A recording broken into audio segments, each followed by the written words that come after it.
Hello friends, जैसे कि आपको मालूम है आगे गर्मियाँ आ रही हैं तो गर्मियों में मच्छर भी काफ़ी हो जाते हैं, उनकी न्यूसेंस बढ़ जाती है और मच्छर काफ़ी बीमारियों का कारण होते हैं।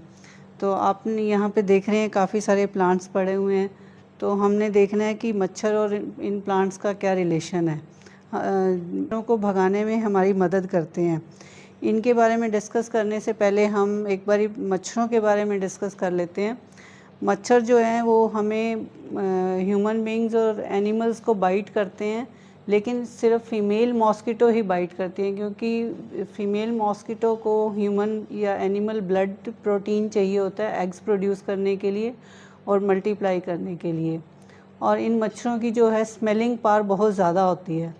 तो और ये ह्यूमन बींग्स को इसीलिए बाइट करते हैं क्योंकि उनमें जैसे वो ऑक्सीजन इनहेल करते हैं और कार्बन डाइऑक्साइड एक्सहेल करते हैं, तो उस कार्बन डाइऑक्साइड की कुछ स्मेल होती है या उनकी कोई वैसे इन जनरल बॉडी ऑर्डर होता है, उसके कारण भी बाइट करते हैं। मैंने जैसे कई बारी लोगों को कहते सुना होगा कि मुझे मच्छर ज़्यादा काटते हैं, आपको नहीं काटते, या कई बार कुछ लोग ये कहते हैं कि आपको मच्छर नहीं काटते, मुझे आपको काटते हैं लेकिन मुझे तो नहीं काटते। उसके भी कुछ रीज़न्स होते हैं, जैसे जब कुछ तो बॉडी ऑर्डर ही जेनेटिकली किसी का ज़्यादा होता है तो उसको ज़्यादा काटेंगे, या फिर कुछ लोगों का हाइपर मेटाबॉलिक स्टेट होता है, जैसे प्रेगनेंसी होती है या फीवर होता है तो उसमें कार्बन डाइऑक्साइड ज़्यादा प्रोड्यूस होती है, या टेम्परेचर भी ज़्यादा होता है क्योंकि मॉस्किटोज़ टेम्परेचर को भी काफ़ी अच्छे से सेंस करते हैं। तो जब कार्बन डाइऑक्साइड ज़्यादा प्रोड्यूस होती है तो वो उनको स्मेल आती है उसकी और वो उनको बाइट करते हैं। उनको ज़्यादा बाइट करते हैं मॉस्किटोज़। उनमें एक फैक्टर ये भी है कि जैसे ब्लड ग्रुप पे भी डिपेंड करता है। ये कुछ स्टडीज़ में पाया गया कि ओ ब्लड ग्रुप वाले लोगों को ज़्यादा की तरफ ज़्यादा अट्रैक्ट होते हैं और बी ब्लड ग्रुप वाले लोगों की तरफ सबसे कम अट्रैक्ट होते हैं, तो उनको ओ ग्रुप वालों को ज़्यादा बाइट करता है बजाय इसके कि बाकी ब्लड ग्रुप वाले लोगों से।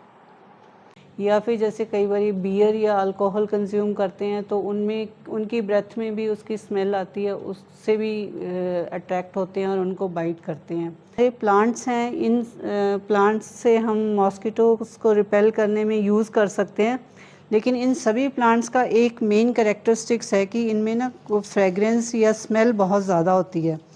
और जैसे क्योंकि अभी हमने जाना कि उनकी में स्मेलिंग पावर बहुत ज़्यादा होती है, तो इनकी स्मेल ना उनके लिए ओवरवेलमिंग हो जाती है, बहुत ज़्यादा हो जाती है और वो इसको टॉलरेट नहीं कर सकते, इसलिए दूर चले जाते हैं।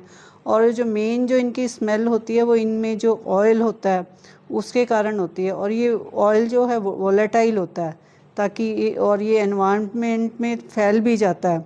अगर इनको पिंच करें तो इसमें से स्मेल भी बढ़ती है और ऑयल भी निकलता है, और वो जब एनवायरनमेंट में फैलेगा और मॉस्किटोज़ को रिपेल करेगा। तो अभी हम जानते हैं इन प्लांट्स के बारे में एक एक करके। जैसे एक ये है, ये ये प्लांट तो वैसे लेमन ग्रास है, बट जो मेनली मॉस्किटोज़ को रिपेल करने के लिए यूज़ होता है वो सिट्रोनेला प्लांट होता है। वो भी सिमिलर ही प्लांट होता है, सेम फैमिली होती है और उसमें भी स्मेल काफ़ी आती है। अब इसमें हम इसको देखते हैं, इसमें स्मेल आ रही है, बड़ी स्वीट सी स्मेल है, और इसी स्मेल के कारण ही मॉस्किटोज़ रिपेल होते हैं इस प्लांट से। इसकी लीव्स को हम अपने किचन में भी यूज़ कर सकते हैं, जैसे इससे चाय में यूज़ कर सकते हैं, या फिर जो कुछ थाई करीज़ होती हैं उनमें भी लेमन ग्रास यूज़ होता है। तो दूसरा जो अगला प्लांट है हमारा, आप सबने सुना होगा, जैसे होली बेसिल होता है या तुलसी प्लांट है। इसकी आपको बाकी मेडिसिनल प्रॉपर्टीज़ के बारे में तो पता ही है, आप सब जानते हैं, लेकिन इसकी जो है स्मेल के कारण मॉस्किटो रिपेलेंट प्रॉपर्टी भी होती है। तो इसलिए जब हम इसको लगाएंगे, कुछ अच्छी क्वांटिटी में लगाएंगे तो उससे, और लीव्स को जब पिंच करेंगे तो स्मेल फैलेगी और मॉस्किटोज़ दूर भागेंगे। और उसके बाद है एक थाई बेसिल होती है, ये वाली है। इसके थोड़ा सा लीव्स में डिफरेंस है, ये थोड़ी डार्क लीव्स होती हैं और थोड़ी एंगुलर होती हैं, और इसकी स्मेल थोड़ी सी उससे डिफरेंट होती है बेसिल से। इसका नेम थाई बेसिल है, और इसको हम अपनी लैंग्वेज में मरुआ भी कहते हैं कुछ लोग। इसको भी हम अपनी किचन में यूज़ कर सकते हैं, जैसे इसकी चटनी बना के खा सकते हैं, या फिर चटनी को दही में डाल के रायता बना के खा सकते हैं। ये हमारे लिए डाइजेशन के लिए भी बहुत अच्छी है, और अगर किसी को भूख ना लगती हो तो वो अगर इसकी चटनी या रायता खाएगा तो उसको भूख अच्छे से लगने लग जाएगी। और ये समर में काफ़ी फैलता है और मॉस्किटोज़ को, समर में मॉस्किटोज़ होते हैं तो मॉस्किटोज़ को भी रिपेल करेगा। उसके बाद एक ये ओडोमॉस प्लांट है। ओडोमॉस आपने वैसे भी, जो हम ओडोमॉस यूज़ करते ही हैं mosquitoes as a mosquito repellent cream, और वो इसी प्लांट की लीव से ही बना होता है। इसकी जो स्मेल है ना, वो ओडोमॉस जैसी ही लग रही है मुझे। उसके बाद जो आ जाता है एक ये आपका कॉमन मिंट है, पुदीना जिसको हम कहते हैं। ये अभी थोड़ा सा ड्राई सा हो गया है क्योंकि ये कल से रखा हुआ है। तो इसकी भी जब हम इसकी लीव्स को क्रश करते हैं तो अच्छी स्मेल आती है और वो स्मेल भी मॉस्किटोज़ को भगाने का कारण बनती है। और उसके बाद एक ये है गार्लिक वाइन है ये, और इसको जब हम इसके लीफ को ऐसे क्रश करके स्मेल करते हैं तो इसमें बिल्कुल गार्लिक जैसी स्मेल आती है। तो इस स्मेल की वजह से भी मॉस्किटोज़ भाग जाते हैं। और इसी कारण से अगर गार्लिक भी कहीं लगा हो तो गार्लिक के कारण भी मॉस्किटोज़ भाग जाएंगे। लेकिन गर्मी फूल वाला प्लांट है मैरीगोल्ड, इसको तो सब आप जानते ही होंगे।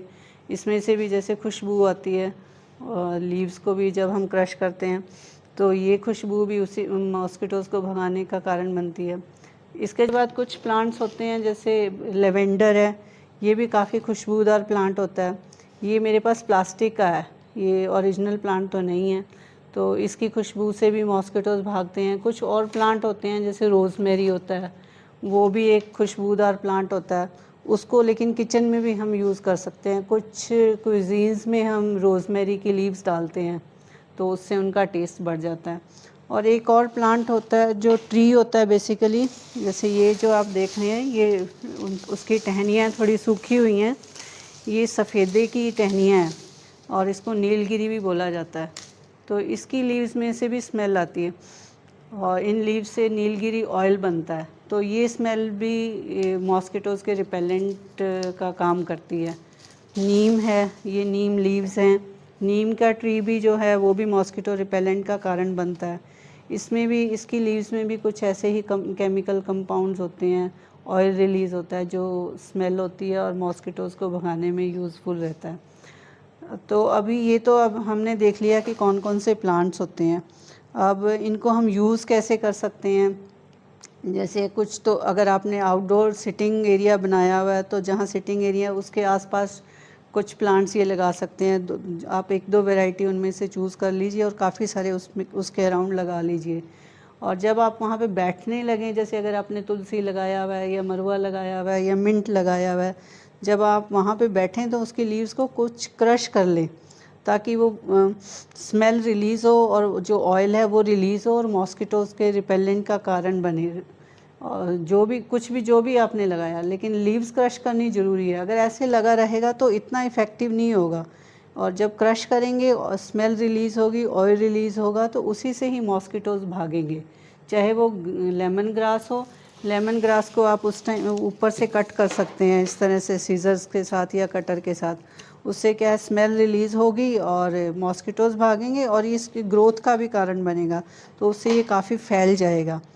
और अगर आप इंडोर करना है तो आप इनको गमलों में लगा सकते हैं। डे टाइम में आप इन्हें आउटसाइड रखिए और जब आपने सोना हो तो आप उन गमलों को अंदर रख सकते हैं, और तो आपको रात को एज ए मॉस्किटो रिपेलेंट काम करेंगे।